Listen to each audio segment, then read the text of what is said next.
உயர்ந்தவன் தாழ்ந்தவன் என்பது நம்மிடம் இல்லையே, அது ஏன் ஏன் நண்பனே? உயர்ந்தவன் தாழ்ந்தவன், அவனை எப்படி உயர்ந்தவன் என்று சொல்லலாம், அது எப்படி தாழ்ந்தவன் என்று சொல்லலாம்?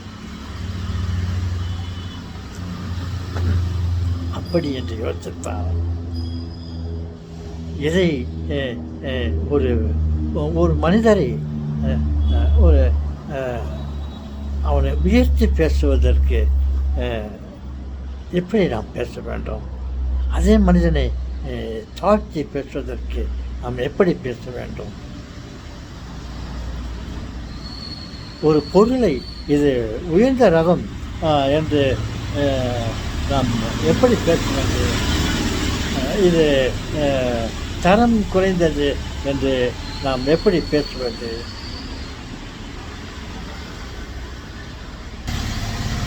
அவன் கெட்டவனா நல்லவனா என்று நாம் எப்படி பேசுவது?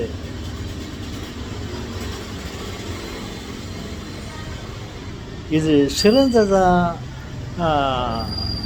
சிறந்தது இல்லையா என்று நாம் எப்படி பேசுவது என்று யோசித்து பார்த்தால் எனக்கு பேச தெரியவில்லையே தாத்தா. நான் எப்படி ஒரு ஒன்றுக்கு ஒன்றை மாறு கருத்துப்பட்டு எப்படி பேசுவது?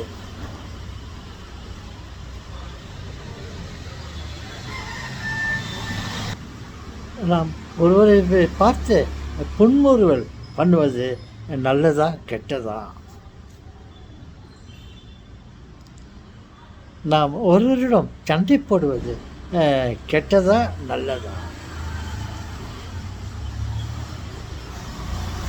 நாம் ஒருவருடன் நல்வுறவு கொள்வது கெட்டதா நல்லதா?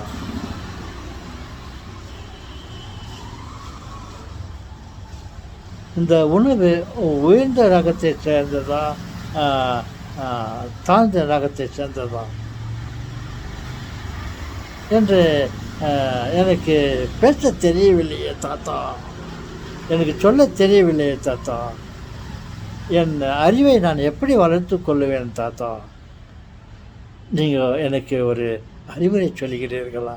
சுருக்கமாக சொல்லுங்கள் போதும். ஓகே, சொல்லுங்களேன்.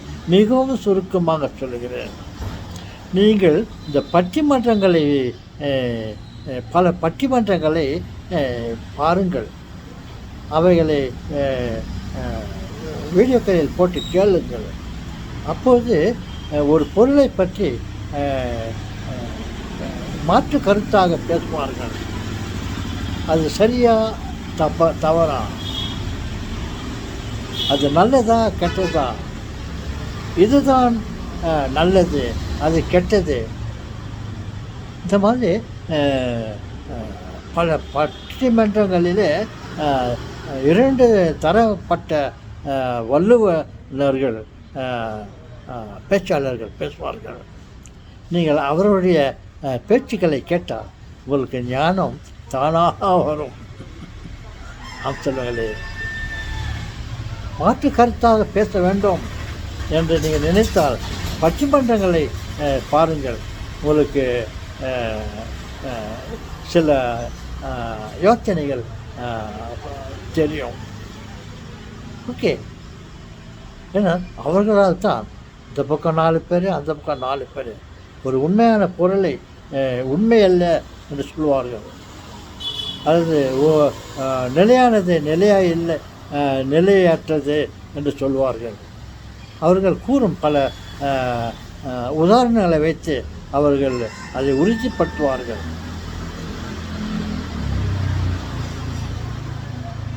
அப்போது நீதிபதியோ நடுவரோ அது இரண்டு தரப்பட்டவர்களுடைய பேச்சுக்களை கேட்டு அவர் நீதி கூறுவார்.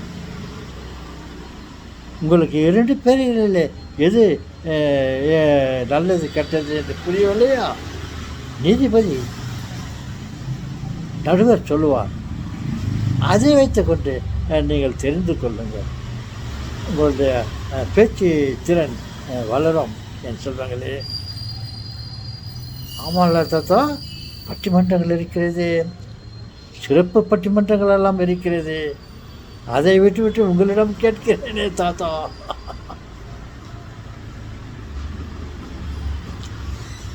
நீங்கள் என்னை கேட்டதினால்தான் உங்களுக்கு அந்த வழியை சொன்னேன் என்று சொல்வாங்களே. பட்டிமன்றங்களை பாருங்கள், உங்களுக்கு பல ஐடியாக்கள், யோசனைகள் தென்படும். நீங்கள் சிறந்த பேச்சாளர்களாக மாறுவீர்கள். எப்படியெல்லாம் பேச வேண்டும், எப்படியெல்லாம் பேசக்கூடாது என்று நீங்களே முடிவு செய்து கொள்வீர்கள். உங்களால் முடிவு செய்து கொள்ள முடியவில்லையா? நடுவர் கூறுவார், இதுதான் சிறந்தது என்று நான் தீர்ப்புக்குரியேன் என்று அருமையாக சொல்வார்கள். பல நீதிபதிகள் இருக்கிறார்கள். சாலமோன் பாப்பையா,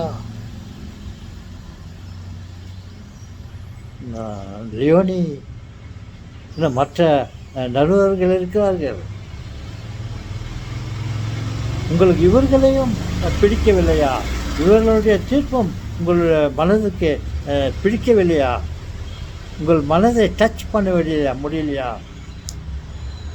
சரியான ஒரு ஞானியின் தீர்ப்பை நான் உங்களுக்கு சொல்லுகிறேன்.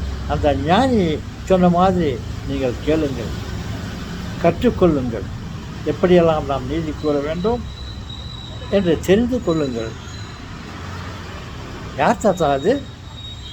சாலமோன் பாப்பாயா? நீதிபதி சாலமோன் பாப்பாயாவை நான் சொல்லவில்லை, நடுவர் சாலமோன் பாப்பாயாவை சொல்லவில்லை.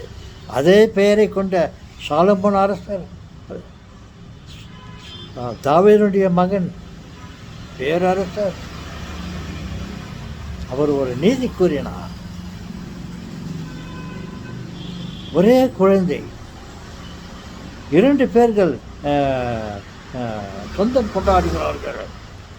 அவர்கள் பல விஷயங்களை சொல்லி, இவள் என்னுடைய குழந்தை என்று சொல்லுகிறார்கள். மற்றபோலோ பல ஆதாரங்களை வைத்துக்கொண்டு இவள் இந்த குழந்தை என்னுடையது என்று பேசுகிறார்கள். அதற்கு சரியான நீதிபதி சாலமோன் அரசர் கூறினார், இந்த குழந்தையை 2ஆக வெட்டுங்கள். இந்த குழந்தையை 2ஆக வெட்டி இருவரிடம் பாதி கொடுங்கள் என்று ஒரு தீர்ப்பை கூறினார்.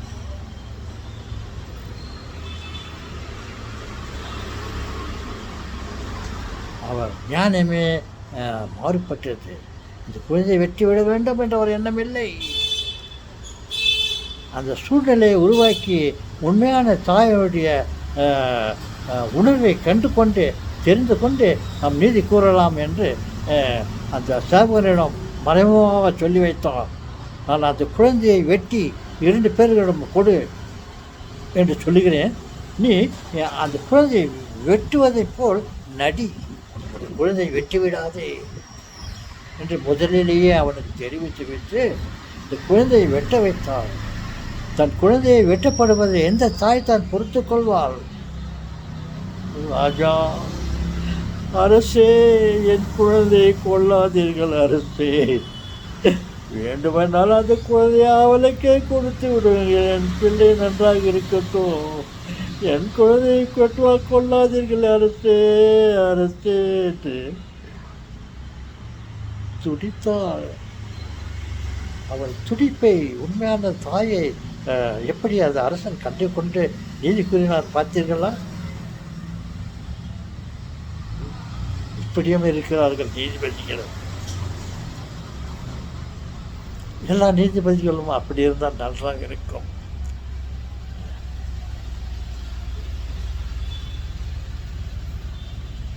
ஒரு உண்மையான ஒரு நிலைமையை விவரிக்க முடியாத ஊதியத்தை பற்றி சொல்ல அவனுக்கு ஒரு சக்தி இல்லாமல் இருந்தால் அவன் மேல் குற்றம் சாட்டி விட நேரிடுகிறது. பாருங்கள், சாலமோன் அரசன் இந்த மாதிரி அஹ், அஹ், அஹ், வாக்குவாதத்தை பார்த்து கொண்டு யாருடைய வாக்குவாதம் சரியாக இருக்கிறதோ அந்த வாக்குவாதத்தின்படி அவனுக்கு கொடுத்துருக்கலாம். திறமைசாலி தன் திறமையால் உண்மையை அஹ், அஹ், பொய்யாக மாற்றி விடுகிறான். நமது நீதிபதிகளோ 2 பேருடைய கேட்டு அஹ், அஹ், நீதி கூறுகிறான். இவனிடம் உச்சிதமாக சொல்வதற்கு சாட்சி இல்லை. சாட்சி இல்லாதனால இவன் சொல்வது தவறாக ஆகிவிட்டது. இப்படியெல்லாம் இருக்கிறது என் சொல்லுவாங்களே. ஓகே, உங்களுக்கு நல்ல ஒரு பேச்சாளன் ஆக வேண்டும். நன்மை தீமைகளை எது நன்மை எது தீமைகள் என்று பலர் பேசுவதை கேட்டு நீங்கள் தெரிந்து கொள்ள பட்டிமன்றங்களை பாருங்கள். குறிப்பாக சிறப்பு பட்டிமன்றங்களை பாருங்கள். அவருடைய பேச்சு சிறப்பாக இருக்கிறது. பற்றி சொல்லுங்களே. ததா ஆம் ததா. சிலர் மட்டும் கேட்டு தெரிந்து கொள்வதை விட பல பட்டிமன்றங்களிலே வாதாடுவார்கள். ஒரு பொருளை நல்லது என்று கேட்டுவார்கள், அதே பொருளை வேறு கெட்டது என்று சொல்வார்கள்.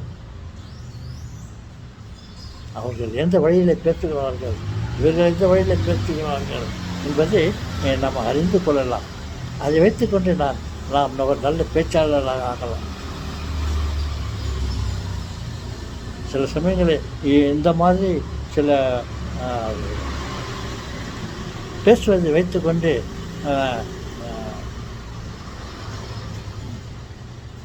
ஓகே சொல்லுவாங்க. நீங்கள் அந்த பட்டிமன்றத்தில் பேச்சாளருடைய பேச்சுகளை கேட்டால் ஒரு பொருளை நல்லதா கெட்டதா என்று அவர்கள் சில உதாரணத்தில் வைத்து நிச்சயிப்பார்கள். அந்த மாதிரி அறிவுகளை நாம் பெற முடியும். சாலமோன் அரசனுடைய நீதி கேட்டீர்களா?